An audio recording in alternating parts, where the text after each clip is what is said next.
So today, we are indeed going to be talking about the tag team Demolition, so please just let me get it out of my system. Because Smash was played by Barry Darsow, and Barry Darsow would go on to become Repo Man. In case you don't know, I'm not joking, I'm serious, I think Repo Man is the best wrestling gimmick ever. Because for me, it just sums up pro wrestling and how there is no rules, and you can be as creative and as ridiculous as you like. And here we are 30 years later, it still makes me feel warm and fuzzy in my tum-tum. That aside though, most people do indeed remember Axe and Smash as one of the best wrestling tag teams ever in Demolition. And that is what we're talking about today, because WWE needs to fix this damn mistake. Why? Here's why.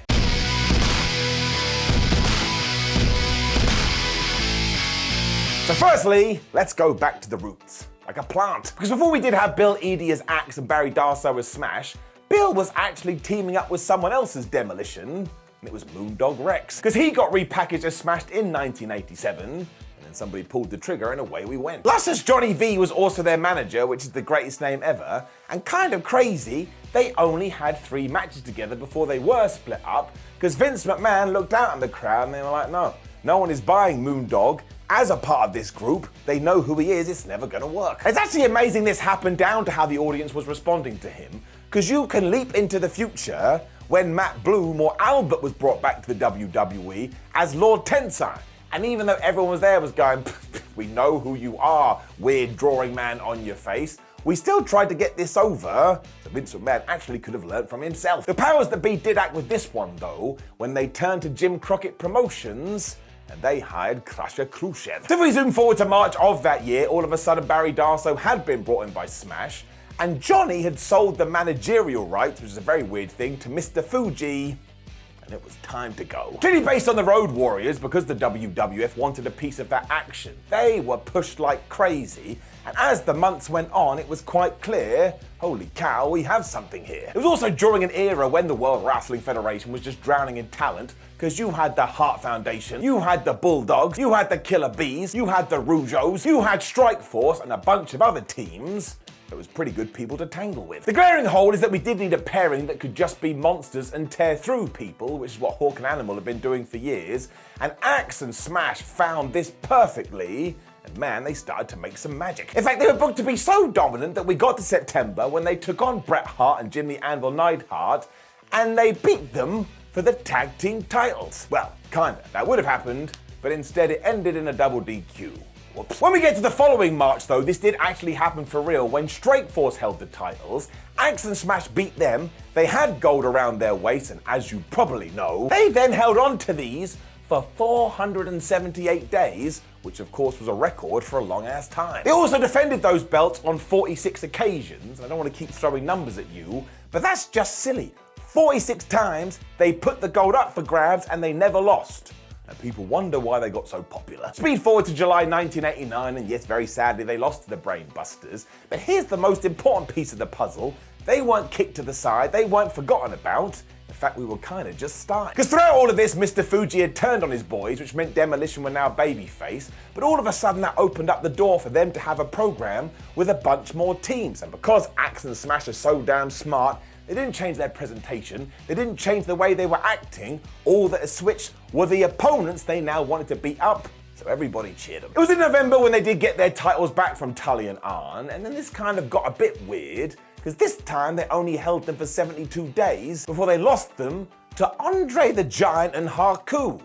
Who saw that coming? This was all part of the plan though, because Demolition then went to WrestleMania where they beat these two, and this time we did far better, because they held on to them for 148 days, so their stats continued to rise and rise and rise. I can only assume Vince McMahon looked at it and went, man, we need some sports entertainment here, because to try and give them a bit more legs, we also added a third member, thanks to the late great Bryan Adams. He came in as Crush, and this is when we tried to turn Demolition heel a little bit, because they started going, listen, we know we're the tag team champions, but now we are instigating the Freebird rule, which of course meant they just cheated all the time. I actually quite liked this, I thought it was fun. The truth of the matter was far more sad though, because actually behind the scenes, Vince McMahon had started to worry about Bill Eadie's health after he had gone through a bit of a scare after reacting to some shellfish of all things. So basically Vinnie Mac was like, man, what if this keeps happening again? Which is why he added Bryan Adams. It just meant that we could continue to rotate people and the act could keep their momentum. Now do not get me wrong, all of this worked and Crush fit in greatly, but it's just how people react to things. Because we were so used to seeing Demolition as a tag team, when you added a third guy, people were just like, well, I don't like it as much as I did. And that's just how your brain works. No rhyme or reason to it. We're weird creatures. More importantly than all of that is that soon after, we had a Legion of Doom problem. There's nothing on my wrist. Because after years away from the WWF, Hawk and Animal did sign when they came in as the LOD. And then it was like, wait a minute, the Demolition are meant to be World Wrestling Federation's Road Warriors, but now you have the Road Warriors, have we created a paradox? So it really does beg the question, what do we do here? Well, I'll tell you. We did Legion of Doom versus Demolition, and Demolition lost over and over and over again, especially because do you know who Hawk and Animal's third guy was? It was the Ultimate Warrior. This also happened at Survivor Series when Mr. Perfect and Kerry Von Erich were thrown into the mix, and you couldn't help it. You just started being like, man, Demolition, they never win anymore. Maybe the Legion of Doom are better. This actually led to Axe leaving the company because he didn't much like creative, which kind of makes all the sense in the world. And then by 1991, every single guy had gone. It was like, I can't believe it. Demolition is over. Now this obviously was the best thing ever because Darso would eventually return as Repo Man, but that doesn't take away from the legacy that Demolition left. And if you are of a certain generation, you probably see these guys as one of the best tag teams ever, and you should. But it doesn't feel as big now because groups like the New Day have also gone a decade, but they were together 4 years, and we've already talked about the records that they set. I mean, it was the New Day that broke their 400 or whatever it was longest reign thing in 2016, and that was made a big deal of too. And do you want to know why? The Demolition were great. I mean, they also changed the game with their Innovative Moves entrance theme and the fact they were walking around looking like Kiss. I mean, that just stuff always worked in the 80s and they knew it. In case it hasn't come across either, they were also great wrestlers, whether they were babyfaces or whether they were heels. They just totally understood the game, hence why they had the run that they did. So you can see what I'm getting at here. They definitely had an influence on the past, present, and the future, which begs the question, why the hell aren't they in the Hall of Fame? I mean, a lot of their contemporaries like the Bushwhackers or the Four Horsemen or the Legion of Doom or the Hart Foundation and so on have been inducted. So we need to fix this because it's just a massive gaping hole that needs to be plugged up with two dudes that look like Demolition. And the main reason for this likely probably does come from a 2016 class action lawsuit when a bunch of wrestlers got together and they sued the WWE, saying the company put them in great risk of brain damage. Now this was thrown out in 2018, but you can only assume if Demolition aren't on the list to be inducted, it probably comes down to the fact that they were involved in this. Now this is a very difficult and contentious issue and not one we can really comment on here because I think it needs far more thought and far more time. But if you are going to start bringing outside influences and allowing them to determine who goes into the Hall of Fame, well, 50% of the people already in should probably be kicked out. Because if we are solely focusing on in-ring contributions and what people did for the business, I think Demolition need to go in. And Edie and Darso are still active in the community. I mean, we interviewed them here on What Culture a year ago. It was wonderful. Mostly for a bunch of fans, Demolition are the tag team. It was about time we just gave them their flowers. And look, I do understand all the backstage madness and the politics, but once again, I can't get involved in that. But I can only look at it as a fan. When I see Axe and I see Smash, I actually instinctively go, well, they must have gone in already.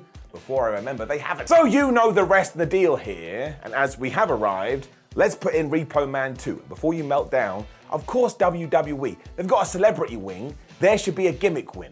And if you had a gimmick wing, you could put a Repo Man, you could put the Doink the Clown, and you can put in Mantar. Look into my eyes. Do I look like I'm joking to you? I am not. What the flub was Mantar? That would also be the Simon Miller Hall of Fame. I think it would rock. Now, of course, please do leave me a comment below and let me know what you think about all of this. Do you think Demolition should go into the Hall of Fame? And who else deserves the call? Like the video, share the video, and subscribe. Plus, click one of these videos on the screen and continue your What Culture journey. My name is Cyber What Culture. Thank you very much for joining me as always. Just engage with this video as much as you can. That's what YouTube loves. It's like a father looking at a child and saying, I love you, son. You've done me proud. I don't know what we're talking about. See you soon.